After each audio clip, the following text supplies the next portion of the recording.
This is the Be One Change One podcast, where our mission is to help listeners define values, practice integrity, and inspire change. Our vision is to mentor men and empower them to achieve more by taking responsibility for shaping their own lives. He's CAS, an evolving man who has been shaped by adversity and continues to grow through his imperfections. And he's Roscoe, an imperfect work in progress that tries to suck less every day. Between us, we have over 40 years of Air Force fighter pilot experience with countless hours as trainers, instructors, and mentors. Join us and learn to take responsibility for your own life as we dive into subjects from leadership to resilience to vulnerability. Be the one who changes their course. Be decisive, driven, and purposeful. Set the example for others. Lead. We wish we'd had this show when we were younger men. Be the one. Good for you. The fuck have you done this morning? Not much. Well, okay, you have the AC on. I have air so conditioning you're on. winning. Yeah, so there you go. You are better than me. I concede. Sorry. I'll make the concession phone call later. No worries. We're recording. Hey, special episode today, and I'm gonna throw this out front, guys. If I get teary-eyed and start crying here in a little bit, this is something that I'm very passionate about, but it's very personal to me because our guest today is Anthony Saulsbury, who is kind of like probably my sixth kid now, maybe seventh kid now. All these kids that we have a chance to impact over our lives. You know, we bring them in, we bring them under our wing. I had two kids out at the house last weekend that just came to hang out. Yeah. You know, they just say, hey, what's up, man? And guys that'll call me. I've had guys, kids that I had an impact on years and years ago call me and wish me Happy Father's Day. And Anthony is a kid that I call you a kid because my kids are older than you, some of them. But we got hooked up through a set of circumstances that we're going to talk about and really developed a relationship over the last year. And what a success story, much like another guest that we had on. But Anthony Saulsbury, welcome to the Be One Change One podcast, man. Thank you for having me. Thank you. Dude, awesome. So let's just get right into it, man. And before we get to how you and I hooked up, tell us a little bit about, how did you get to the Air Force? And then specifically, let's fast forward and get to where you got out of the Air Force. Well, how I got into the Air Force, I remember 8th grade going into high school. ROTC, they did a little presentation for us going into high school, and they were Air Force ROTC. And I said, wow, that's something I want to be a part of. Went home, told my mom. She said, junior ROTC at the high school? Yes. Okay. I went home, told my mom. She encouraged us 100% because she was a cop before I was born. Switched over to the feds when I was born. She's been there 26 years now. She just became warden of Pensacola. So proud of her. And that's going to tie into our story a little bit more later on. But did ROTC, got all the benefits from it. And I said, I want to do this when I get out of high school. Like you wanted to be, you knew that you wanted to join the military. Okay. Yeah. So my 18th birthday actually is when I went to MEPS. They had to do the credit check because obviously I just turned 18 back then. I was like, you check it. I might owe Johnny from the playground $5, but go ahead. And that day, to when I graduated high school, I was in the delayed program. As soon as I graduated, 2 weeks later, I was out to basic training. Did my thing out there. Yeah. Went to tech school and got stationed here at Luke for all 6 years of my career. Sweet. So you were a 6-year enlistee. Yep. Came as an E3. Yep. So a little bit more money. When did you and Lindsay meet along this? Ooh, that had to be around my 21st birthday, 2020. Okay, so you were already active duty when you met her. Okay. It's not like, were y'all high school sweethearts? We were high school friends. Okay. Knew each other from the past. Yeah, we knew each other. There was a mutual attraction there, but we never said anything about it. But right on. 2020 came along. She was checking up on me, seeing how I was doing. She knew I was still working because some of us call that stalking. Yeah. A little bit. Light stalking. Little light Facebook stalking. Okay. Yeah. And we just started talking from there. She moved out here in 2021, 2022. Mm-hmm. Where was she at? She was in Colorado, living with her parents doing college. So where did you guys meet then? Where were you in high school when you met? Florida. And then she moved to Colorado? Yeah, she moved to Colorado because of her dad's job. I moved, obviously, because the military told me to. Yeah, right. Okay. We connected. She moved out here about a year later. Got married a couple months after that, and it's been awesome ever since. Yeah, man. Can't lie. And so you did a full 6 years here at Luke. Yep, full 6 years. And then, one day decided leadership was changing. People weren't working together as a team like the Air Force should. Yeah. You'd ask someone in a different section, like, hey, how do I fix this problem? They would tell you how to fix the problem, of course, but then they'd be like, hey, your troop is asking me how to fix this problem. You need to get on that. Like, we should be all helping each other here. Yeah. So as soon as I seen that happen to me and other people, I was like, I'm gonna get out. That's unfortunate, man. It is, but I can't say I've heard things gotten better since I've left, which kind of makes me sad, but I'm glad I've avoided that fire a little bit. But got out. I worked a job in Tempe for about 2 months. They started furloughing people, actually, because stuff was getting tight. So wait, you got out of you decided you were going to get out of the military? Yep. How old were you at this point? 24. Okay. When I decided, and then I was 25 by the time I got out. Okay. And at what point did you think about reaching out to American Corporate Partnership? That had to be about 6 months out because I wanted to try to be prepared as possible. Had you already gone to TAPS by then? I was probably about a month out because they kind of changed the rules for TAPS. You had to be a certain amount of time out before you can go. Oh. Yeah, it was that way when we were in. Was it? Yeah, I think you couldn't go until you were in like your last 3 months. And just for the listeners, TAPS is like this week-long course of, Yeah. I mean, I'm sure it's good for some folks, but mostly bullshit for separating from the Air Force Yeah. and transitioning into civilian life. I learned about 401ks. That's about it. Yeah. We never had a 401k really. I mean, the TSP kind of, sort of, but Yeah. when you open it up to the free markets, it's a little bit different. Yeah. I mean, it's not bad. It's a chance to network, and they bring some folks in, Yeah. from outside that talk VA about benefits, and Yeah. there's a whole discussion on VA, but yeah, that's what TAPS is for the listeners. Yeah. So you knew about ACP before TAPS then? It was after TAPS, actually. Oh, after TAPS? Yeah, so Okay. I went through all the avenues I could. ACP was kind of like last on the list because that's what they told us about last for some reason. Mhm. So I signed up, got connected with the person at ACP. Can you just tell a little bit about, from your perspective, what ACP is, and then I'll tell it from my perspective. So ACP is basically just, if you're a mentee like I was, you just call them. You have to be proactive in this. It's not like, hey, I would like to find a mentor. Okay, we'll find one. You have to call them, answer questions about them, and then they'll try to match you someone close to the career field you want to stay in. Me being one staying logistics and aviation and everything, they kind of had a problem with that because it's very niche. Not a lot of people are into it, but Yeah. there's a lot of people since we're Air Force. Yeah. That's what we do. Yeah. And so she said it might be a little longer before I can get you connected to someone, but hang in there. We'll get you someone. And then How long was it before Probably- you and I got hooked up? I want to say about 3 weeks, almost 4 weeks. Oh shit, that's a drop in the bucket, dude. Yeah. That's a piece of cake. So from my perspective, I had been I'd been looking for, so let me tell you a story. So when I retired, right, I had a friend of mine, an 06 retired, down at, he works for Raytheon down in Tucson.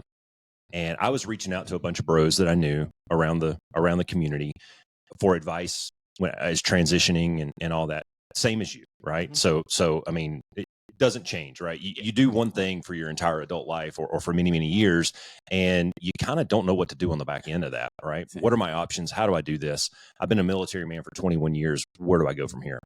And so shout out to Gump Finley. Gump was awesome. He gave me copies of his resume. He put me in touch with some people and follow the bouncing ball, end up getting a job with Lockheed Martin. Okay. So I called Gump after the fact, after I got the job, and I said, dude, I totally just want to buy you a bottle and come sit on your front porch and say thank you. And he goes, no, man, just whenever it's your turn, just give back. All right. Just that's what we do. Right. And so I was looking for an opportunity to give back, and I'd been kind of looking on the LinkedIn's and the internets of the world, and I found this American Corporate Partnership. And what they do is the company, what it does is it finds people who are separating from the military. It doesn't matter what branch or what rank. If you sign up for it, they will try to match you with somebody who's kind of been there and done that, maybe a little bit of an elder, and hopefully build a relationship to where you can pass on lessons learned and help that person transition into civilian life. And so I did the same thing as you, man. I called them. I filled out the little application. I told them my career field and all that. And they go, oh, dude, well, we got the guy for you. And they put me in touch with some dude who I think he was like an engineer or something that was working for Northrop Grumman across town. And the guy just wanted to network with people. And I said, dude, I got nothing for you, man. I'm not an engineer. I don't work really out in the civilian world like that. I applied for one job and I got one job. I don't have a lot of experience doing that. What I can do is I can help you with mindset type stuff and help you with focus and just kind of be a little bit of a daddy pants for you, for lack of a better term.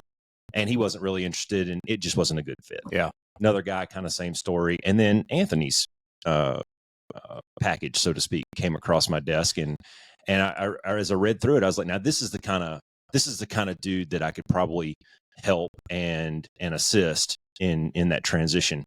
And I remember that very first phone call, man. We talked for probably close to an hour. Like we talked for a long time, man, and it was like instant. We just, you could tell that we just got along. Yeah, it was pretty awesome. Oh yeah. So I'm very grateful for everything you've done for me, even though you seem like you've done nothing. Just that encouragement. Because of course you get encouragement from your family and everything, but encouragement from someone you barely know, that goes leaps and bounds. You've inspired me to start schooling. That's what awesome. I've been doing for the past year. Yeah. So talk about that, man. Like so, when you're transitioning now, it sounds like you found a job, but then they were starting to furlough folks, and it sounds like you might have not really kind of had a lot of direction or a real clear idea of how to get to where you wanted to be. It was kind of more of just, I'll do this and we'll throw out chance and see what happens. It was kind of like that. It's also just, I knew what I wanted to do. I wanted to stay in logistics, aerospace, because I love it. It's awesome. I've got to go to Miramar, do all the Top Gun jokes while I was there. Got to fly in the F-16. Greatest experience of my life. And I wanted to stay in this sector, but not having a college degree, you think 6 years of military service, it's kind of equivalent you think that to a master's. count to something, huh? Yeah. Nope. It's just, you need that bachelor's degree. So I was working that job, making way less than I did in the military. And I just told my wife, like, I might start going to school because I'll get paid more going to school using my GI Bill, and I'll work towards that bachelor's degree to help us out, because that's my number one priority, is my family. Yeah. So last September I started school. For me, it's been pretty easy. I'm pretty more grown than every other kid in, my 101 a little more mature. Yeah. Yeah, well, you're kind of versed in it too, right? Exactly. Like you understand it to a certain extent, way beyond they do, because they don't have any practical experience in it. Exactly. So, first year was just all my general classes. I'll never forget this. My English class, it was middle of September. This one kid asked 7 a.m, "Hey, professor, when was 9/11?" I said, "What?" I'm in the back of the room. I yelled, "What?" I don't know what year it was. I asked him, "When were you born?" He's like, 2004. It's like, oh. Jesus. Yeah. Oh, man, you guys. Well, I mean, unfortunately, that's a reality that society's facing is, I think we had a really pivotal point in American history at that point. And it was a what, Cass, what's the word I'm looking for, where things come together? Coalesce. Like everybody kind of coalesced around that one event, much like Pearl Harbor. Yeah. Everybody kind of came together and said, okay, at least for the interim, let's put aside the fighting for a second and let's focus on one freaking thing. And you saw this boom in people waving American flags and being patriots and really trying to understand what happened in that moment. Mm-hmm. But I mean, that was 20 something years ago. Yeah. 20 odd years ago, and now the generations that are being born, they just have no idea. It's in the history books. Yeah. Well, allegedly. Yeah. Conspiracy theories. Yeah. Here we go. We can go down that rabbit hole another time. But that's cool, dude. Did you have a question? Yeah, I was just, so you guys have hinted at the fact that you did mentorship. There was kind of a mentor program that you reached out to. You got hooked up with Roscoe. So we talk about mentorship a lot on the podcast and the value of mentorship. So what was the value of mentorship to you in this process? It was really just the support factor of it, because I like to think I have a pretty strong head on my body. I'll agree with that. Mom raised me really well. She did her best as a single mom. I know what's important in life. I know what I have to do as the man of my family. And just that support and encouragement, like, hey, you should do this. The world is your oyster, basically. Yeah. And that's what really spoke to me. And that's what made me pursue school and, eventually applying and getting a job with Lockheed now. Yeah, which was the goal, right? That was the ultimate goal. That was my ultimate goal. Yeah. Met it a little bit early than expected, but that's okay. Well, hold up. We need to unpack that a little bit, because when you made that decision to separate from the Air Force, was that your goal then? Yes. Okay. So you're separating, you've been in for 6 years, and you have a goal of working for Lockheed Martin at Luke Air Force Base, and pretty much doing the same thing that you're doing now, except you're wearing khakis instead of fatigues. Okay. Exactly. How long did it take you to get to the point that you are now, where you actually have a job lined up with Lockheed Martin? It took me a little over a year. Okay. So there's some good lessons in there, right? 100%. About, in conversations that you and I have had about, hey, man, just freaking stick to it, man. That door's shut, but that doesn't mean that you can't kick it open, right? Yeah. So Anthony calls me one day, and I think there was a job fair or something going on base. Yeah. Anthony calls me and says, hey, do you know anything about this? No, I haven't heard anything about it, but let me ask around. And I couldn't come up with anything. He goes, well, Lockheed's advertising supply jobs or logistics jobs there at the base. Do you know anybody? Yeah, I actually know a dude. I know the guy that works down there. So I went down and I talked to our guy, Angel, who kind of started getting that ball rolling and gave us some good gouge. You want to dig in on that from your perspective? Oh, yeah, of course, because got in contact with Angel. He said, give me about a month. I'll have a job in Beaumont open for anyone. Where's I want you Beaumont? to apply to South Carolina. Or not, was it Beaumont? I'm pretty sure it was Beaufort? Beaufort, my bad. Okay. Beaumont's in Texas, my Beaumont, bad. yeah. Beaumont. It was, yeah. So it was Steers and queers and shit. Huh? So I applied to that job. I had my interview. This is actually while I was working that job. As soon as I got out the Air Force, I was like, I got an appointment real quick. Did that interview. He called me back, not probably like 5-10 minutes later. He said, hey, just to let you know, the other guy got it just by a couple points. Because granted, it was my first Lockheed interview, flubbed on a couple questions, but he said, keep at this. I'm going to have jobs coming up around the year. Got one in Miramar. He didn't even tell me about this. Did he give you feedback on your interview and tell you kind of where you messed up? That's huge. That's huge. Yeah. That was really a catalyst. That's really good on him, because I think we miss that a lot, and we just tell people, no, you suck, and we walk away instead of telling them exactly how and why they suck and how they can fix it and not suck for the next time. Yeah. So that feedback to me was really great. I wrote it down. You also shared some resources with me that I keep in my email that I used for this prior interview that I just did to get myself ready. And I remember I was just sitting in my room one day doing homework. I was like, man, I hate writing papers. So I fixed up my resume a little bit more, and I applied to a couple Lockheed jobs. A couple of them came through. I made it to the next step. They were actually looking at my resume. But this one in Eglin moved very fast. It went from, hey, we got it. We're looking at it. Angel calls me like, hey, this is my spot. I want to interview you. And I was like, okay. I was ready for this. And I dropped my wife off at the airport because she went to go see her family that week. So I tell her, like, I got this interview on Tuesday. Just everyone wish me luck. Tell your parents, because they care tremendously about my career and they want to see me succeed. So that Tuesday comes around. I feel like I knocked the interview out the park, and obviously I did, since he gave me the job. And he didn't call me that time. So I was like, either I did really bad at the time, thinking going to that worst case scenario, or, I'm in the running for this. Fast forward to the next week, I'm driving to one of my class midterms. Not 5 minutes into my drive, he calls me. He's like, hey, sir, I got some unfortunate news for you. And I was like, kind of expected this. And he said those words I'll never forget. You got the job. Awesome.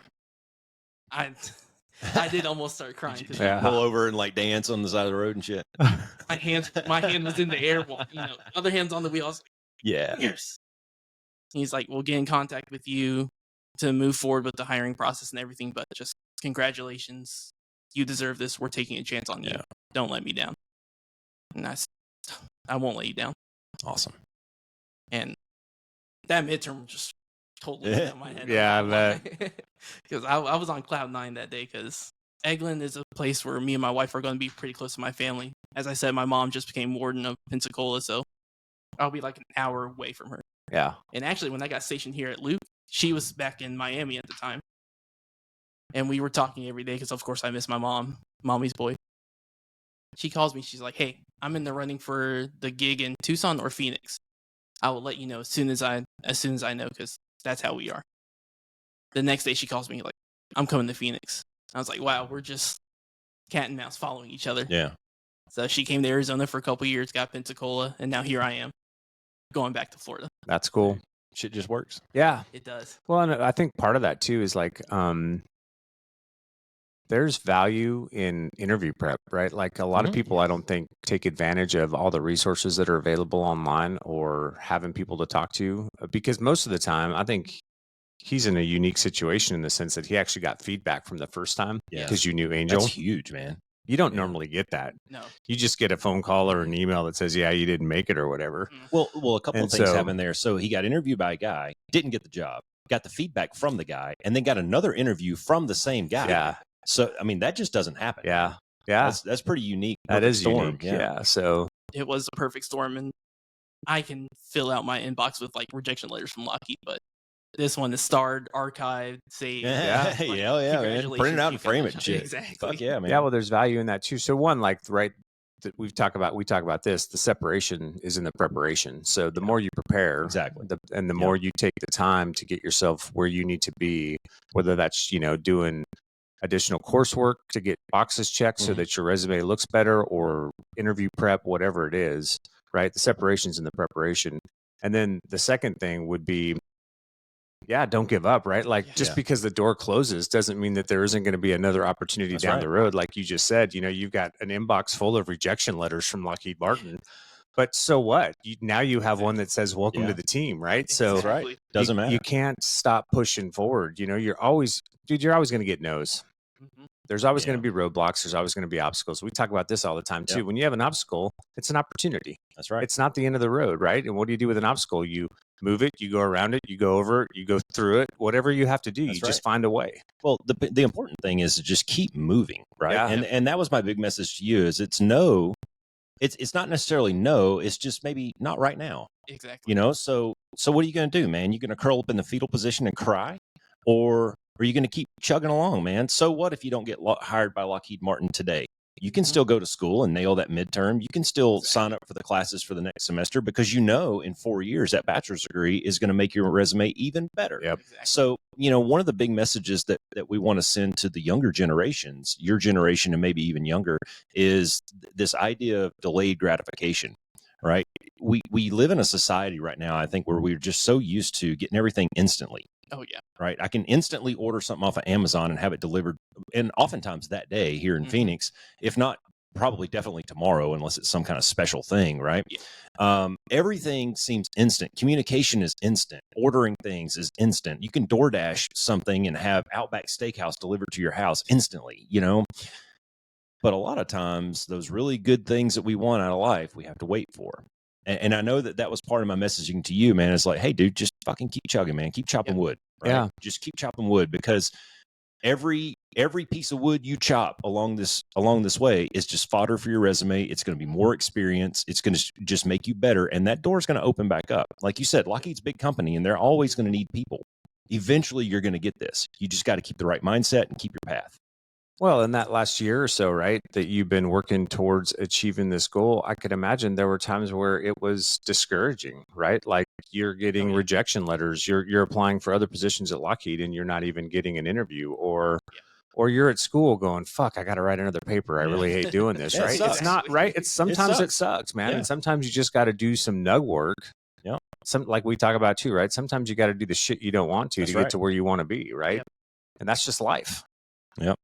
But if you're not going to put the work in, you're never going to get to the goal. That's the point. So good on you, brother, for just keeping on moving forward. As Will Ferrell likes to say in old school, keep on keeping on, right? Just sometimes that's what you got to do, man. Back to your decision to sign up for ACP and ask for help, man.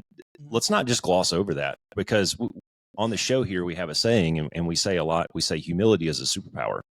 And if you can get to the point in your life where you can admit that you don't have all the answers, or that you need help, and actually raise your hand and ask for it, man, you opened a door to a whole new world out there, because now you're inviting other people to help you solve this problem and help illuminate that path for you. So that decision that you made to reach out to them, and then ultimately you and I hook up, dude, that was huge, man. Yeah. That was huge. That showed a lot of character on your part to be able to do that. Oh, yeah. That's how my mom always raised me. Ask for help when I need it. That's good. I'm going to buy her flowers for Christmas. Yeah.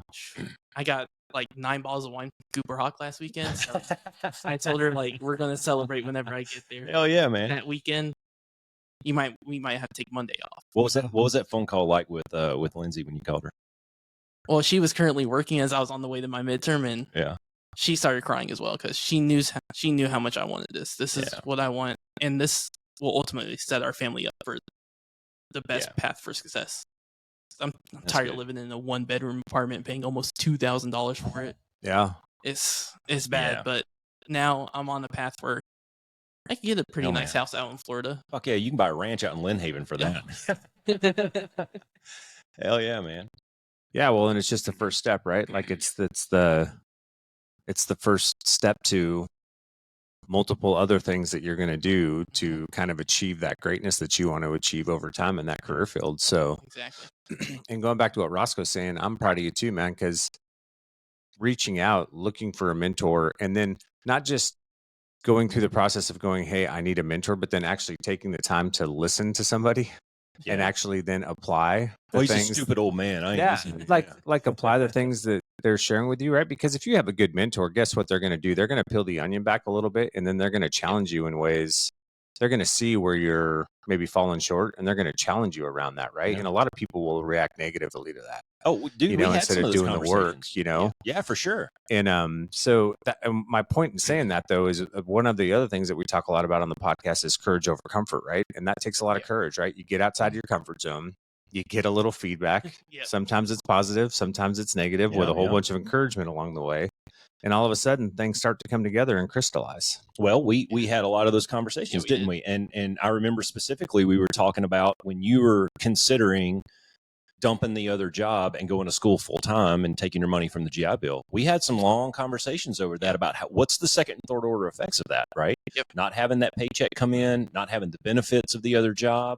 Well, it just so happened that, again, man, sometimes the universe just works, and Lindsay got the job.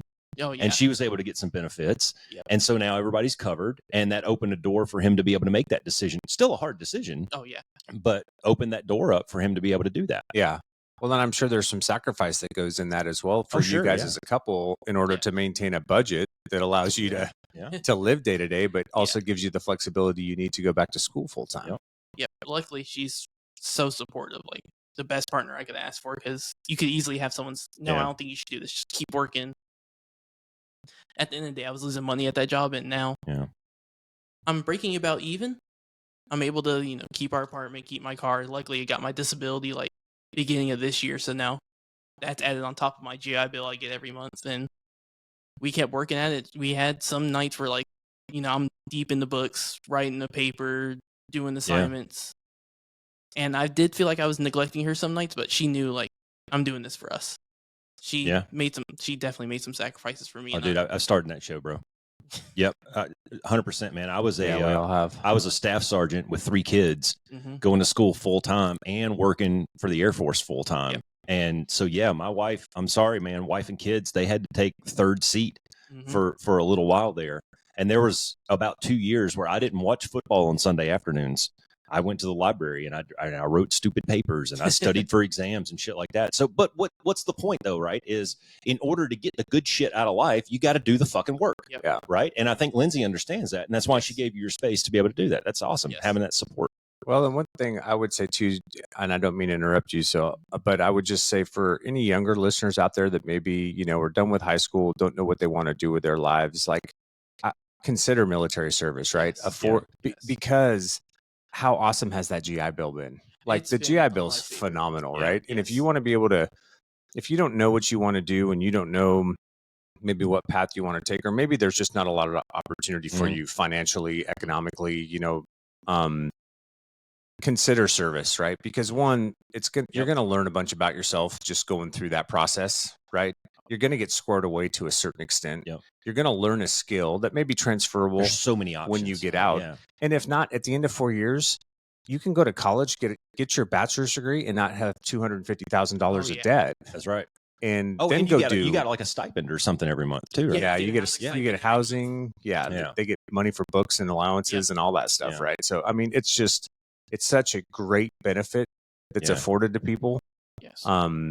That it's something to consider for folks that may be younger who have limited options and don't really know what they want to do with their lives yet. It ain't for everybody, but I think it's I think it's a fantastic option. Oh no, it is. I talked Colin into joining for all of those reasons. Like, you don't really know what you want to do. You don't really financially set up to, unfortunately, his high school career didn't end maybe the way he wanted it to. So he didn't have a lot of options going into real life. And it was a perfect fit for him. Yeah. Hey man, I can do 4 years out of here and look at this whole list of benefits that I can get. And you know what? You might fall in love with it like I did. Because I didn't join with, delusions of grandeur of making it to be an officer and do 21 years. I was going to do 4 years and get out because I didn't know what I wanted to do with my life. I was kind of stuck. I was out of money, and it was a really good option. After 4 years, though, I realized, hey, wait a minute, there's something to this. Yeah. I don't suck at it. It pays okay. I'm trying to raise a family over here. And so I stuck with it and I kept doing in the service. I kept doing what you're doing right now, man, is just keep moving the ball a little bit. Yep. That's the point to all of it. Just keep that ball moving, even if you get that negative feedback. That's right. You get knocked down, you got to keep that ball moving. Because that's after my first interview with Lockheed, I texted you, like, dang, I missed it. Yeah. You told me, chug a beer, keep moving. That's right. That's right. Hey, what are you going to do, man? Yeah. Sometimes sometimes that's what it takes. You can wallow in the poor me's and feel sad for yourself, or you can get your ass back up and do that Rocky Balboa shit and just keep fucking moving. Sometimes you got to dust yourself off and get back in the arena. Because, okay, so in the end, if you would have said, oh, well, fuck Lockheed Martin, where would that have put you right now? How does that impact your family? Is it positive or negative? I still think it would have been positive because at that point, I was at a crossroads. It was either I get this job with Lockheed or I'm going to school, because this was about beginning of August. That might be valid. So either way, I was going to put my family in a little bit better position than we are now. But luckily, I feel like this was the best course because I'm going to be making quite good money. Yeah. We're going to be moving somewhere where we want to be. Yeah. Your quality of life is going to go skyrocket. Yeah. I'm finally going to be able to fish again. Yeah. That's important. Tired of catching rocks. Yeah. Sorry, Lindsay. I'm done with school, but now I'm going fishing. Yeah. That's awesome. But if I didn't end up with Lockheed now, I know I'd end up somewhere else, because while Lockheed was my main goal, I had other companies in mind as well, because I didn't want to have that tunnel vision where, like, if I didn't get this, what would I do now? Oh, hey, wait a minute. That's an important topic. That's an important piece, man. Is it's great to set your goals, and it's great to have audacious, lofty goals. But if you're so myopically focused on that, you might be missing other opportunities out there. Yes. Luckily for you, it worked out. But what if it hadn't? Exactly. I mean, there's a lot of really good companies out there that need logisticians and supply troops. And so I don't know. I guess you tell me, but my advice to a young man would be don't close your aperture down so far that you miss the forest for the trees sometimes. Yes, that's one piece of advice that I got from everyone as I was getting out. We know you want this, keep that on your list, but open your list. Write other companies down. Get your name out there. Yeah. Not just in one company, any company that you feel like will align with you and who you are. Yeah. And that's what I did, but luckily hit that bullseye. Well, opportunities are everywhere, man. And I think it's a skill you have to develop, I believe, to be able to recognize those opportunities. Yeah. And then there's another piece to it where you have to be fearless enough to take them. Because here's the thing, right? You guys are fairly comfortable out here, and Lockheed offered you a job in Florida. You could have said no. You could, no, I don't want to move. But that took a little bit of balls on your part and Lindsay, and I'm sure that was a good conversation. Oh yeah, there was pretty much no question. Like, yeah, we're going. Obviously, because that's awesome. Being close to family, moving is nothing new to me. What if it would have been Minot, North Dakota? Yeah, that's right. That was a big inhale. Free conversation, isn't it? Yeah. Negotiations for pay would have been a little bit intense, because I'm gonna need 6 digits to go up there. Yeah. That's that changes the conversation for sure. Go ahead. Sorry about that, but luckily we're going to be in a great area. Oh, you fucking won, dude. You won hard. This is honestly the lottery. Yeah. Well, just to piggyback on what Roscoe was saying, though, too, right? Like, we talk about this being adaptable and flexible, being willing to pivot. And so good on you, brother, for keeping your aperture open, because I think sometimes, too, especially when we're goal planning or we're setting a goal, we talk all the time about setting timelines to them, but sometimes for whatever reason, it's just not going to Yeah. work out in the timeline that you hope, right? So does that mean that it's over, or No. does that mean that you've missed, right? No, like you could have easily taken a job somewhere else, but then just kept Lockheed. You know, hey, Yeah.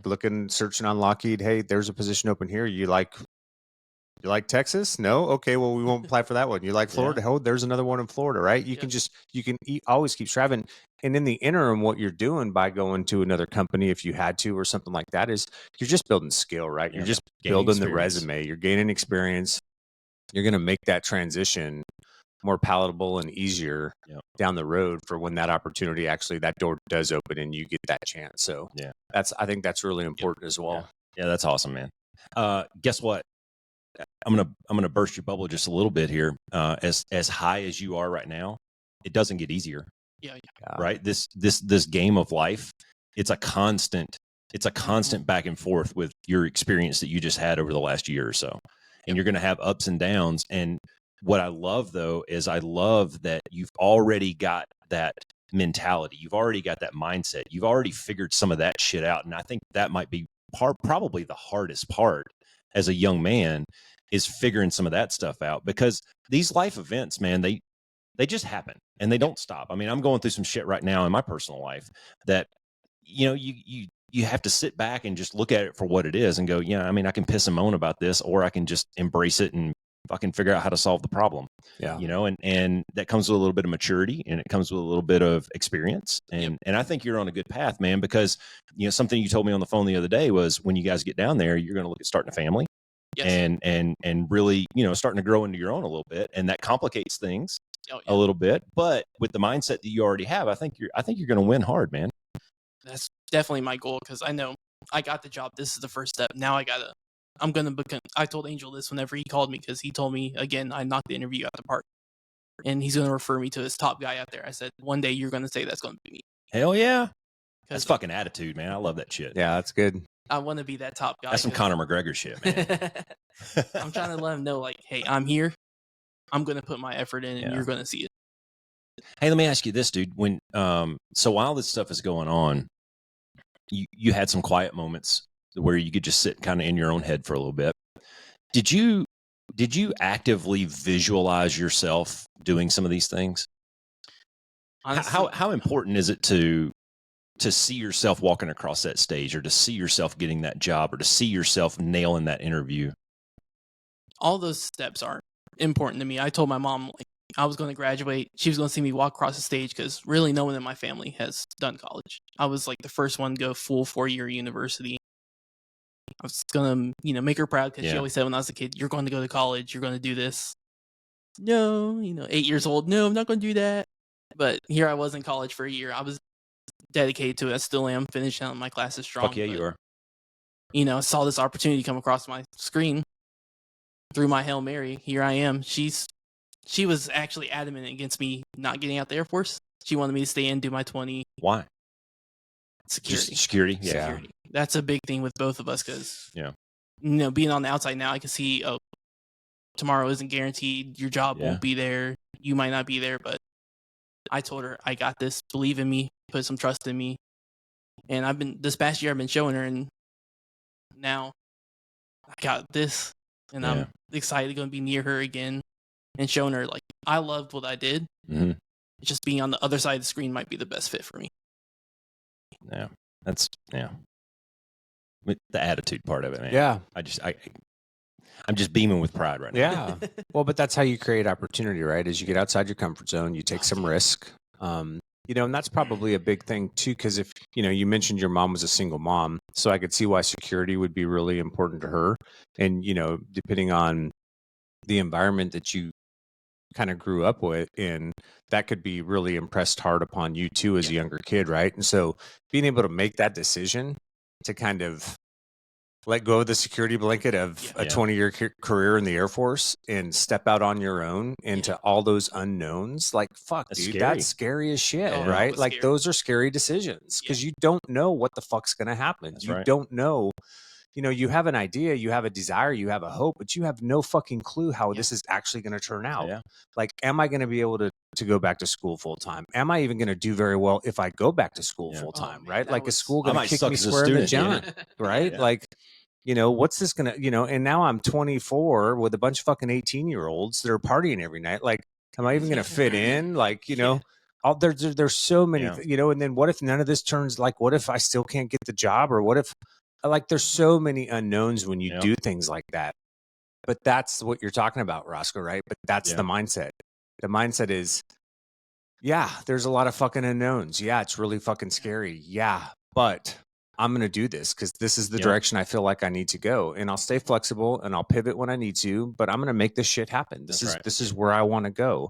And being able to have the courage to step out and start that path, that's not fucking easy, dude. When you especially grab your sack and go for it. Yeah, sometimes. right. Yeah. And so, dude, that's badass. That's really awesome. I love this. This is like the classic example of, door number one. Door number one is open and you can see what's out there. And that's the Air Force and a nice secure 20 years. Easy. And you'll probably at least make Master Sergeant and you'd be comfortable for, you're not. Get your retirement. Yeah. I mean, you're going to comfortably be able to raise a family. And then behind door number two, that one's locked and deadbolted and you can't see what's behind it, but you're like, you know what, fuck it. I'm going to kick it open and see what happens. Yeah. And you kick it open and it's like a dense forest and you don't even see a path and you're like, holy crap, man. What did I just get myself into? But you grab your machete and you start chopping and you start making a little progress and eventually it opens to a meadow and then it opens to a beach with a nice house on it. Yeah. So, yeah. Because I remember driving off base the last day, I was like, this is it. This is where I get. What the fuck did I just do? What did I just do? Let's go into. This is my point where I prove myself. People always told me, like, you can do this. You're a smart kid.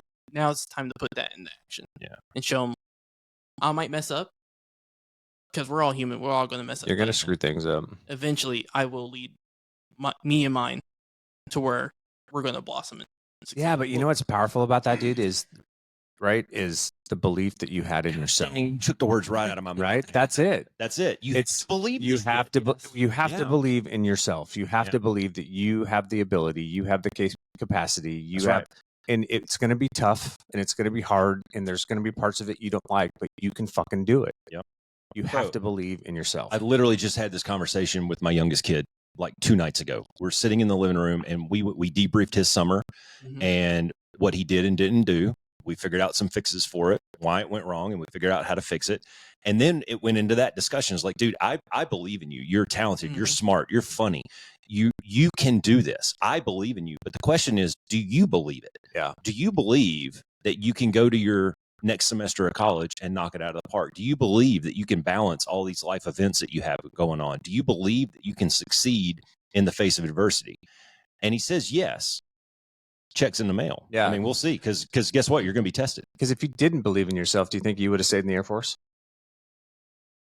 I probably would have. Yeah. Just for that security. Like, this is all I know how to do. I can't branch out. I can't step out of my comfort zone. But luckily, I did believe in myself. Yeah. People, even this past year, I've had multiple professors that see, like, you're a bright kid. Yeah. I can see that. First day you walked in, my English and my psychology professor, my best professors I've had this past year, and they've told me, like, you're smart. You're going to get what you want. Yeah. You stick to it. Yeah. I mean, it takes effort. You got to put the work in. It in. takes hard. I mean, you have to write those stupid papers. Oh, yeah. You have to do shit that you don't want to do a lot of times. Exactly. Like right now, easily, especially with psychology, because summer classes are usually smaller. There's 2 people registered to that class, and the other guy doesn't even show up. So it's really just me and her talking. And, last week I told her, because this class is only once a week, I told her, like, I got this job with Lockheed. And when I tell you, she jumped up screaming, That's so cool. I'm so proud of you. Like, that's See, you got a lot of people on your team. Yeah. You got a lot of people rooting for you. You do. That's good. And being able to, like, put that into fruition, show them they're not just pouring out their support for no reason. No, that's good, man. You're bringing the scorecard that says, I can do this. But you know what, Roscoe? The reason he has people in his corner and rooting for him is because you do the fucking work. That's man. right. That's what, because people see the potential because you put the effort in. People see the possibility because you put the effort in. And that might be a really sharp contrast to a lot of the other students that they see, right? Yeah. And so it's easy to root for. It's easy to cheerlead and root for the guy that you know is going to win. It's so that's all on you, brother. Yeah, that's awesome. I share something else with you too, man. Is you might not realize it now, but a decade from now, you'll look back and you and Lindsay will have a conversation that goes something like this. Katie and I have had this, and I'm sure that you and Alicia have. She will know, Lindsay will know that no matter what happens, you got it, right? Mhm. You can figure this shit out, because she's seeing it right now that you're willing to do whatever it takes Yeah. to put the family up on a pedestal, right? And bad days are going to happen, man. Yeah. You know, the market's going to crash, or, you know, Eglin's Which going to is a good thing, close, by the way. or something is going to happen that's going to knock you down a peg. But Lindsay needs to know that, and she's learning that right now about you, that, you know what, no matter what, if I have to work 24 hours a day, 7 days a week, I will provide. I will be the safety and security that our family needs. Dude, there's going to come a point where if you guys are starting a family, there's a potential that she's going to be out of work for a while. Yeah. You know, if you guys have kids and stuff, you know, somebody's got to take care of them. Mhm. And she needs to know, she needs to have that feeling of security that you got this. Yeah, that's why I try to tell her all the time. Like, I put you first. I don't put myself first anymore. It's you. You're my family now. Yeah. I gotta care for you, and I will always do that. I will always think of our best intentions. I'm not gonna do something just gotta be fun. No, I'm gonna do what's best for us. Yeah, that's not a bad thing either. Sometimes Yeah, sometimes it's yeah. worth just going, yeah, fuck it, let's see what happens. Hey, good thing it's no risk it, no biscuit kind of mentality. You know, sometimes you got to hang it out, so to speak. Sure. Yeah, for sure. Yeah, that's good, dude. What else? So for the listeners, right? One of the reasons there's two big reasons that we wanted to have Anthony on, and it's not only to get your story out there, because I think it's fantastic. I think it's awesome. I think it's inspiration to a lot of people. But there's two sides to one coin here, right? There is Anthony sitting here who got to a point in his life where he needed a nudge, or needed a cheerleader, or needed a coach, and he had the balls to reach out and ask for help, and that's awesome. And I think more young people need to do that. Yeah. Because you don't have all the answers, and even if you've kind of somewhat got it figured out, there's guys out there that can help you be better. Right. Exactly. And, you know, if you go 10-1 on a season, well, let's go 11-0 next year, man. Let's get a better coach, or whatever it takes. And then the other side of that coin is guys like CAS and I, who started this Be One Change One podcast for all the reasons that we've been talking about this morning. And that is our generation, some of the elders in the community, passing down some of those lessons learned, and helping guys like you figure some things out. And I'll be the first one to say, man, that I didn't really do a whole lot. I put you in touch with a couple of people. I gave you a couple of resources, but really I was just a cheerleader, man. You did all the work, and that's fan-fucking-tastic. But for guys like us, you know, guys in our generation who have maybe kind of figured some of this stuff out, guys, reach out, figure out a way to give back, figure out a way to pick yourself up in Anthony and watch him blossom as he moves forward in life. It's fucking fantastic. Yeah, I think as men, we typically aren't very good at that. Especially outside of our family, like our immediate family, for the most part. But you know what, guys, for the elder statesmen out there that are listening to the podcast, yeah, do it, man. Like the most powerful thing that you can do is help influence and shape a younger man's life. Mm-hmm. You know, and it doesn't have to be flesh and blood, right? It can be anybody. Yeah, fuck no. And so, and there's so much joy. And there's so much pride, and just it's such a great feeling when you're in a position that somebody younger than you trusts you to the point that you can help them along their path, and then to see them grow and strive and win, it's powerful, man. And so, guys, I would highly encourage you, for the older gentlemen that listen to the podcast, if you're in the position to find somebody, put yourself out there, like have a little courage over comfort in that respect too, because you've got valuable skills, you've got valuable lessons to teach other people. And so extend yourself a little bit and do that, because you can make a huge impact in people's lives. There are other companies out there that do the same thing. Oh, yeah. For veterans. I happen to pick ACP. I don't even remember why I picked them.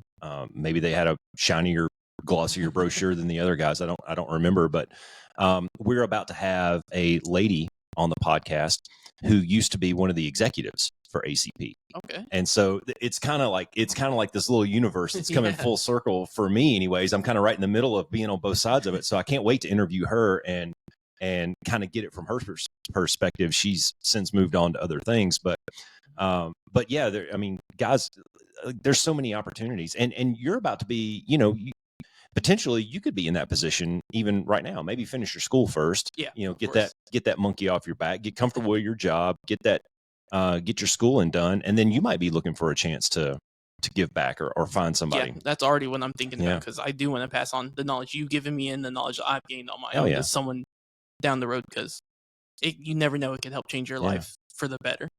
And that's what I want to do. Yeah. Well, like we were talking about in the pregame, man, it doesn't have to be anything formal like what you and I had. I mean, there was paperwork involved, and there's we signed a 1-year contract, and it was kind of dumb. But really, I think we both, or at least I'm not going to speak for you. I knew after the first conversation, I was like, this is a kid that I can help. Right. He's open to it. He asked questions. We had a really good conversation. And I think that, the more we talked, we didn't need a formal contract. Like, we became friends. Right. And it just worked. Yeah. But on an informal level, like we were talking in the pregame, if you're looking to give back and mentor people and help people figure some shit out, go hold bags for a football team. Go shag balls for the local volleyball team or whatever it is. You can have that level of impact. Start with not a lot of effort, man. You could go out there, honestly, dude. You could go out to any of these youth football teams around town and volunteer as a coach, because they always need helpers. They always need coaches. And you get a cool T-shirt that says "Coach" on the back, but you pick a couple of kids up off the ground and you pat them on the butt and you say, "Hey, good job, man." And then they start to believe that shit. Yeah. And then you start to see that look in their eyes, and that makes you proud, and that makes you want to do it more. And it's just like this vicious circle of positivity, and it's awesome. Yeah. Yeah. Well, and, Roscoe, you keep saying you didn't do it very much, but, when I see Anthony talk about it, it's obvious that you had a big impact, right? And part of that too, when it comes to mentorship, guys, is you don't have to fix things for people. There's a lot of young men out there that may not have a man to talk to. They may not have somebody that they can just ask a question of, because, maybe they didn't have their dad growing up, or maybe they just don't have relationships in their own families where they have people that they can reach out to, but so there's value in just you being able to fucking listen. Yeah. And be a safe space for them to ask questions that they're really confused about, right? Or that they really don't understand or don't know, because nobody's taught them those things yet, or they've never been in a position where they were comfortable asking that of somebody older than them.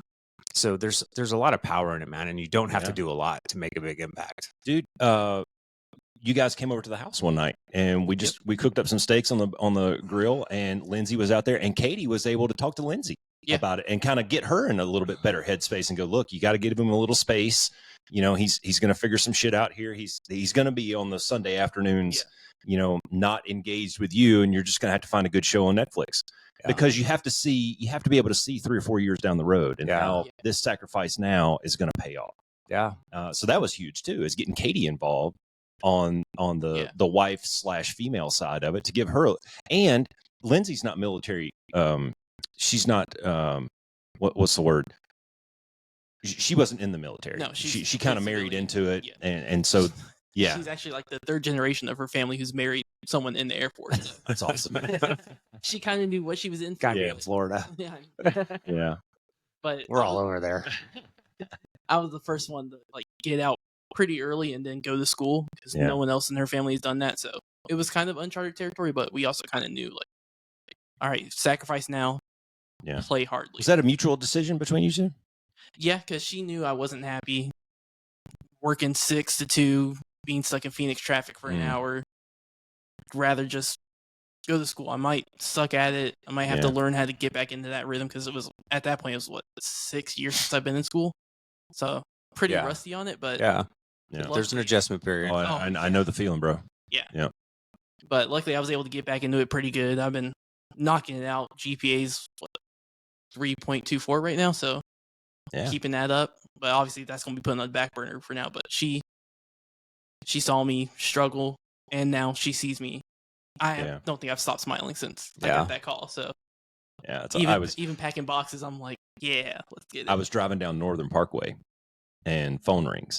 I think I just talked to you on the phone, and phone rings, and it's Anthony. I was like, "Hey man, what's up?" He goes, "Oh dude, I just got to tell you." And you could tell that he was jumping through the fucking earbuds.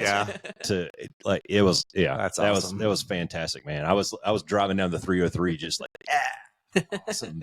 So I got a question for you, Anthony, because we say this on the podcast all the time, and I'd be interested to get your take on it. And that's we'd like to say 10 years, you're going to arrive. 10 years from now, you're going to be somewhere. Yeah. Where's that going to be for you? Honestly, 10 years down the line, I want to stick with Lockheed for the long run. This is where I want to retire from. This is the first time I've been able to say that this is where I want to end out my working career. But 10 years down the line, I want to still be in Florida. I still want to be doing the same thing I'm going to be doing now. House, probably a couple little 8-year-olds running around screaming their heads off because they're going to be my kids. They're going to be screaming for no reason. And I want to be able to look at everything I've done and I have and just be like, I did that. Yeah. That's where I want to be. No, that's good, dude. That's called pride. And that's, there's no shame in having pride in what you've accomplished, man. And you should be proud of everything that you've accomplished, and you should celebrate those victories. Yep. I would encourage you to not stop at 10 years though. Keep that, keep sight of the horizon out there, and always question what's over that horizon. What's next? There's a quote in one of my books talks about, adventure holds secrets, and she only divulges those secrets to the people who are willing to put in the work to go seek it, right? And the same can be said, I think, for life. If you always are questioning what's over there, then that keeps you propelling. That keeps you moving forward, right? So I think that's a great question to ask people. Yeah. And maybe you can't answer it on the spot. Maybe you weren't prepared for that, but go home and talk to Lindsay. Yeah, exactly. And you guys sit around the dinner table tonight and go, hey, where do we want to be in 10 years? Come up with a plan. Write some stuff down in a notebook, write it on a whiteboard and stick it in the corner and keep that stuff. I think it's huge. I think it's especially for a young family. I think it's you cannot replace the value of having short-term and long-term goals. Yeah. And never losing sight of that, because guess what, man? Buying a house is hard. Yeah.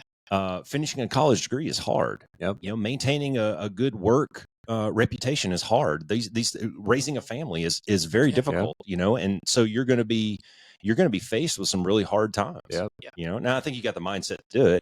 You compartmentalize it, you keep moving forward, and I think your attitude is going to serve you well in the future. But you never lose sight of those goals. Yeah. And then I would encourage you too, man, just as you start out at Lockheed, because you're going to be so excited, right? And it's just going to be awesome. And it'll take you a little bit of time to get your feet underneath you, but keep your eyes open for opportunity. Yeah. Right? Like there's going to be a ton of opportunity for you at Lockheed Martin as you start your work and you start to, you finish your degree and you start to work your way through the minutia, and you work your way up the pecking order and stuff like that. So just keep your eyes open for those opportunities too, because they're going to be there. Lockheed's a big company. It is. And Lockheed's not the only one. Yeah. They're not the only one at Eglin. That's true. There's a lot of big corporations that work in that area. So, I think that's a great point of opportunities are everywhere, man. Yep. So they'll continue to be there. You just got to keep your eyes open for them. Yeah. It's like the Air Force, man. You remember in the Air Force is a big company, right? Yep. And you have opportunities to move laterally. Yeah. You might even have an opportunity to move up, but diagonally. So it might not be the same job that you're doing now, but hey, if it's an up and diagonal move, that could be a win, and you have to do some pros and cons analysis. Got to weigh those things out. Always. Yeah. Buy a house in between Tyndall and Eglin. Now you doubled your options, right? Because Tyndall's growing too. There's a lot of good things happening down there at Tyndall, and you just never know, man. You just never know. You never know. Yeah, Of course. the cool thing is, man, is for guys like you who aren't necessarily afraid to try something new, or maybe even move around. That increases, that like puts a little infinity signal or symbol out there by the opportunities column, because if you keep your aperture open, man, for guys like us, there's a lot of really good work out there if you're willing to go get it. So maybe you go work this job for 2 or 3 years. You got a couple of kids. Lindsay's doing great, and an opportunity comes up, somewhere else. Who knows, man? It might keep shuffling, keep moving. Because in the end, what's the big goal here is, right? You want to provide for your family, and you want to have the freedom to do the things that you want to do. Exactly. Right? So maybe that opportunity comes up at Buford, or at Shaw, or Never know. Lockheed Corporate in Orlando. Yeah. Who knows, man? I'm open to it because Yeah. I met my first goal, and second goal now is moving up that pecking order, Yep. as you said. Yeah. And then beyond there, just keep on going, keep on grinding for me and my family. Right on. Heck yeah. Have you done the math project on how much of your GI Bill you're using to get your bachelor's degree? So doing the math on it, the way I've been doing it, because I'm doing summer classes as well, I'm going to utilize the whole thing. So, okay. Yeah. That was kind of where I was getting at. So by the time you get done with your bachelor's degree, your GI Bill is going to be kind of done. Yeah. Okay. Pretty much done. What benefits does the company offer to be able to supplement that or for continuing education? Lockheed, I know they have tuition assistance. They have their own list of like acceptable schools you can go to. Mhm. You just go to those schools and they reimburse you. I'm pretty sure your whole tuition for that semester. So would that not save your GI Bill then? Yes, it's going to be, because after next week my class is in, I'm stopping my GI Bill. I'll still have like 23 months of it, so Okay. I still have Yeah. a bunch on it. But rather than using that where I have to be full time to get my full benefits for it, I'm just going to use Lockheed's tuition assistance, knock out classes here or there, Bingo. save that for in case I really need it. It's free money, bro. Exactly. Yeah. Take advantage Take of all advantage of shit. that stuff. That's the first thing I said. Yeah. I told Lindsay as soon as I got the job, I was like, I'm stopping my GI Bill. I'm going to use whatever they give me. Yeah. Save that for like almost like doomsday, putting it back in the glass, break in case needed. Yeah, well, you can use it for your kids. You know, when they go to school, start 529s for them once they're born too, and start putting money aside there because that'll help for school. And if they don't end up needing it because they don't go to school, or they're able to use your GI Bill or whatever, or they get maybe they're awesome athletes and get scholarships, that 529 can get rolled over into a 401k for them, and there's no tax penalty. At least right now. Lindsay, we're putting a little bit of money aside for them, but if they want to go to college, they're going to be paying for it, or they're going to do what I did: join the military, 4 years, get your GI Bill, because that builds your character. Yeah. That's where there's pros and cons to both. Yeah. There are. I'm in that camp a little bit. Katie and I decided, fucking, I don't know, 25 years ago, that was kind of the way we were gonna roll with it. And it wasn't for lack of love for the kids or lack of funds for us to be able to do it. We were kind of poor at the time, but we could have done it. But for the reasons that you mentioned, we decided, you know what? Katie and I both paid for our educations one way or another. She joined the Air National Guard and got the GI Bill and got tuition assistance, and she went to nursing school. And I was active duty, and I did the same thing and got my college degrees from that. And we both paid $0. We have zero student loans. We didn't owe anything to anybody because we did it to ourselves or did it for ourselves. And so we thought that there was value in that, and we encouraged our kids to do it too. That's what my mom did for me too, because you see all these kids, their parents are buying them cars. My mom told me when I was very young, I'm not buying your first car for you. That's going to be on you. I was like, oh man, why? But now I see the purpose of that. Yeah, there's value in those lessons. Sure. My first car sitting out there right now, I'm more than halfway done with it now. Yeah. Next year it will be paid off, and that's awesome. That is a feeling that I thank her for every day. Did you see my car? Yeah. I paid $100. I paid $100 for that car, man. You don't have to spend $20K on a car. That's true. Proof of it. I'm enjoying this feeling of this is mine. Yeah. I paid for this. Yeah, dude, I did that. I was able to work. Those are wins. Fuck yeah, man. And you know what we were talking about though is this is something that I've prided myself on in my adult life is independence. Yep. Right? I don't know anybody anything. Yeah. Because from the day I joined the military and Katie and I got married and we started building our family, we did everything ourselves. Grandmas would come in and babysit for us here and there, and maybe we have to split a plane ticket with somebody because we're kind of broke right now. But in the grand scheme, when you look at the big picture, man, everything that we built from the ground up, me and her.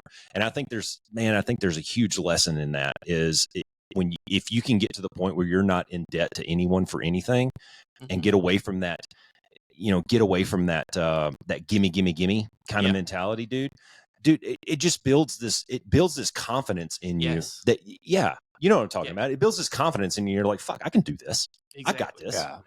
Well, it also forces you to work through the process, right? To the process of making a decision, a financial decision, and figuring out if you can fit it in your budget and doing all of those things that if you don't start now, I mean, you got to do it some fucking Yeah, time, man. right. It's going to catch up with Yeah. you now or later. So it's like we were talking about on the last podcast. The earlier you start doing this stuff, the better off you're going to be down the road, man, Yeah. because you're going to have to figure it out at some point. Yeah. And delaying Yeah. it isn't helping you. Life's just going to keep swinging, Yeah, man. so- And eventually it's going to connect. Yep. Yeah. So anyway, No, that's great. I had a thought, and it's fuck, squirrel. It's gone. It'll come back in a second, maybe. Probably not. Shit. Oh well. No, dude. Hey, so I got an email from whoever the guy was. I don't know. I'm sure you were getting them too. Brian, Brad, something. Yeah. He kept emailing me like every month, going, "Hey, I'm just touching base to make sure that you and Yeah. Anthony are." And finally, I sent him an email back. It's like, dude, Anthony and I are friends. We talk all the time, so just stop. All right, we got this. yeah. And he kind of throttled back a little bit, but then he sent me an email. I think it was in May. He sent me an email and he goes, "Hey, just let you know that when your contract is over, you have no more obligations and da da da da da." And I emailed him back. I was like, no, you don't understand. Like, Anthony's in the fold now. Yeah. Like Yeah. this is part one of of the those. clan. Yeah, Exactly. this is one of those things that it goes on for years. You know, so don't think that just by moving to Florida that you're Yeah, out of my scope. All right. Oh, yeah. I can already expect. got emails or people messages everywhere. from me. So I got people everywhere, man. My wife is actually in Montgomery right now. So Okay. so we were talking, we were kind of joking around. I was like, yeah, hell yeah, man. So next time we go visit in Montgomery, we'll just cruise down to the Panhandle yeah. and There you go. we'll make Yep. a Panhandle push and just visit all of our old friends and stop by Yeah. y'all's house, and we won't have to pay for any hotel rooms. There you So, go. That'll be awesome. crash on couches and make Anthony buy me dinner. Yeah. Yeah. Hell yeah, since he's high rolling now. That's right. That's awesome. I try. Yeah. Hell yeah, dude. What else you got, man? You got anything else you want to share? What? So, hey, so here's one for you from your mouth to their ears. You're 25. Yep. You did a military career of 6 years. You're a year through school. Mm-hmm. Yep. Okay. You said you've done 15, 20 classes, something like that? Yeah, 15 classes. So Okay. I'd say in school terms, a year Okay. and a semester. Getting ready to start a career with a major national corporation, international corporation. Okay. If you had to give some advice to, say, a kid coming out of high school right now, all right, graduation season just happened. They're kind of blowing off the summer, and woohoo, no more school. And now they're forced with a real life decision of, what do I do? What do you think you would tell a kid like that? First of all, I'd ask them, what do you want to do in life? I have no fucking clue. I don't know what I want to do. Join the military. I want to be Do an it for astronaut life. veterinarian. Do that. Join the military. Get your GI Bill. Start that career that you want to do. You want to be a veterinary astronaut? You can get your 4 years out the way if that's what you want to do. Mhm. Keep pushing with that schooling. There's some programs with the VA where you can push your GI Bill from the 36 months up to 81 months. Wait, say that again? It can push your GI Bill, so you get your 36 months for your GI Bill. Uh-huh. If you do the VRNE program with the VA, that'll push it to 81 months. VRNE. Do you know what that stands for? Vocational Rehab and Education. Oh, I'm not aware of this program. Are you? No. I This only is- got told about it when I went through a career counselor through the VA. They told me, hey, as long as you have a service-connected disability, you can apply for that, and it pushes your GI Bill out Right on. tremendously. Is it something you have to pay into? No. Okay. Because It's, I think it's back like in your GI Bill. so you went through OTS directly, right? I did. Did you have an opportunity to buy the Montgomery GI Bill? I did. Okay. That's the way it was when we were. Did you have the Montgomery GI Bill or the 9/11 GI Bill? You have an option for both right now Mhm. because obviously we're post 9/11 and the Montgomery is there, but they kind of push you towards the GI Bill. Right. So I paid in, I think it was $100 a month for 12 months. Something like that. Yeah. To the Montgomery GI Bill. Because obviously I think, 9/11 hadn't happened Yeah, yet. yeah. Back, and so that was our ticket. And then we got the post 9/11 GI Bill, That's correct, which yeah. was a different pot of money. Yep. Mhm. I used the Montgomery GI Bill for all of my stuff. And then, unfortunately for me, I was an idiot and I missed the window to be able to transfer the post 9/11 GI Bill I've heard some more to stories the about kid. that. It was my fuck up. I missed the timing. I probably auto deleted the emails or something like that. Probably. Because it really is a passive system. It's not like Yeah. somebody's Yeah. knocking on your door going, That's "Hey very man, true. you might want to do this." It's a very passive system, and if you're not proactive about it, and I'll be honest with you, I just wasn't. I wasn't scanning for that. Yeah. I missed it. It was my bad. But it ended up not being a huge deal because we had already kind of made the agreement that our kids were going to do it on their own. Yep. They're going to figure this out, Yep. and they are. It's good. There's like a whole day of class about your Montgomery and GI Bill in basic training now. Like they make you fill out paperwork. They don't make you mess it up at all. Like even if you like make your A a little bit crooked in your name, they're like, you got to redo it. It's a whole class. They make it a big deal because it is a big deal because, as you said, it is a passive system. Yeah. You got to be the one to be proactive about it. No one's going to come knocking on your door. Hey, you still got this? And they make it a pretty big deal. And I was thinking about that class while I'm finishing up these classes. Like, I'm really glad that's something that's instituted because this has helped me tremendously. Yeah, dude, when I went to basic training in 97, we didn't have any of that shit. Yep. And we didn't have FTAC. Like, that wasn't a thing. Oh, yeah. The first term Airman Center, where you actually go to another building. You don't even check into your unit. You go to this other building for, what is it, 4 weeks? 3 or 4 weeks? When I did it was only a week. Oh, really? Yeah. Some amount of time. And they walk you through a lot of this stuff. Yep. A lot of the stuff that doesn't even pertain to your job. Yeah. But we didn't have any of that. So it was largely a pickup game when I was a kid. Same. When you're there, you're going to think it's pointless if you do end up going in, but that is your chance to network with other career fields because I still knew people from FTAC, 6 years down the line as I'm getting out. They're like, oh, I'm getting out too. Or I just made staff, or, that one person that's crazy Air Force. I just made tech. Woo! That's a really good point, man. The networking piece of it, I wouldn't have thought of that. That's Supply, in the Air Force, we were everywhere. Like my best 2 years of supply were being out on that flight line, working with the maintainers, ordering their parts from. That's where it clicked. This is what I want to do because those guys were my favorite guys. They told it how it is. Yeah, well, the network's important too because if you do go in and you don't know what you want to do, making relationships with folks that are in other career fields so that you can get kind of some exposure or peek behind the curtain as to what they do may give you an idea of where you want to go. So, no, this was one of my messages to Colin when he was going through all this because he just went through this last fall. He went to basic training, graduated in October, and then tech school. He got here in January, and then he did FTAC and all that. So very recent. My experience with that part of it, at least, was very recent. And my advice to him was, dude, slow down. All right, you're going to get to the flight line. You're going to be working on jets soon enough. Right now, focus on things like learning about the TSP, learning about your outside benefits, learning about all these other programs that are out there. Just slow down a little bit and really digest some of this stuff. I didn't think of the networking thing though. That's a really good one. I need to add that to my bag of tricks. That's huge because you never know when the favor you'll need it. Because working out on the flight line with them, I got close with so many of them, and then coming back to my old unit, maybe a part went missing. We're like, oh, we got to find this part. I know the super over in phase. We can probably look through their trash bin and see if they have a similar part to this. Yeah. Granted, that's what happened. Well, I mean, this community is not really that big. All right. You tend to run into the same people and hear the same names and see the same faces. And so you never know, man. Like a year from now, you might run into one of those guys. Yeah. You might have a problem that you're working on, or maybe they changed their vector in life and they came to your team or whatever it is. So never burn a bridge, never close a door, right? That's right. Exactly. Yeah. So no, that's huge, man. That's great. Yeah. Especially, working on Eglin, I might run into people, especially working with 35s. I met a lot of guys that worked on 35s, and I'm pretty much expecting to see them again because that's an area where they really train on the 35s other than Luke to Eglin. So Hey, one thing that I would say is just in the micro scale that I get to see these things from an outsider, right? I would say, as you're doing this job, go make friends with the IT people and go make friends with anybody that deals in system security, right? Because you're always going to have IT problems. Yep. Your system's going to crash, or somebody else's system is going to crash, or a part number is going to get mislabeled or something like that. So those people, and especially in today's day and age where, everything is so information driven and so heavily dependent on that stuff. For speed and accuracy, I think those are some good people to have in your hip pocket. Yeah. Oh yeah, that's my goal whenever I get out there. Just make myself known. Yeah. Make sure everyone knows. Anthony Saulsbury. Just be in everyone's pocket almost. Yeah. Again, never know when anything's going to happen. You need to cash in a favor.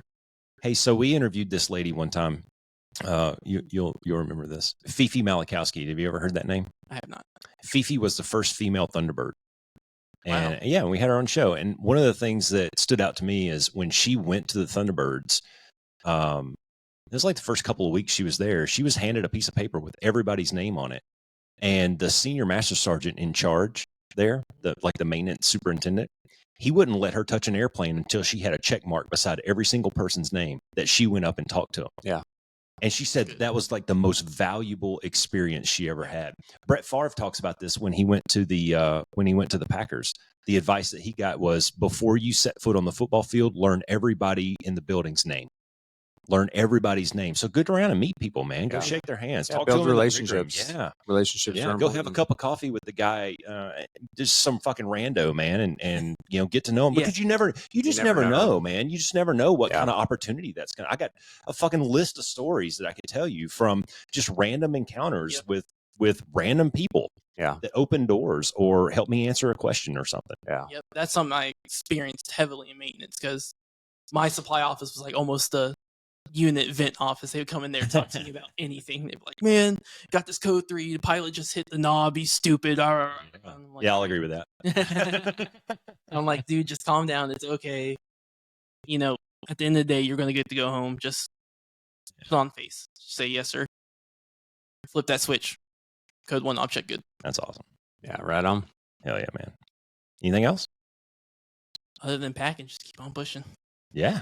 Hell yeah, man. That's my message. Just keep on pushing. You won't succeed on the first try.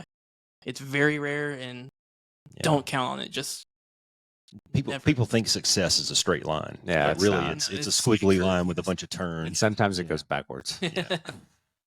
We talk about failure all the time on here.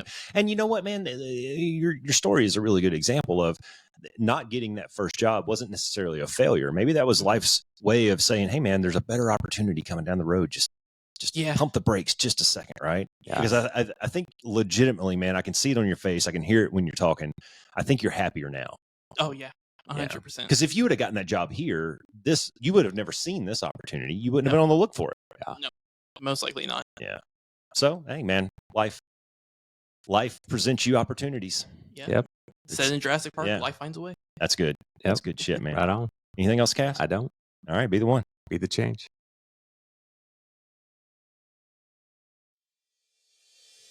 Thanks for flying with the Be1 Change 1 podcast. If you got something out of this show, then be the one and share it in your circles of influence. You can be our wingman through our website at www.b1change1.com. That's B and the number 1, change and the number 1.com.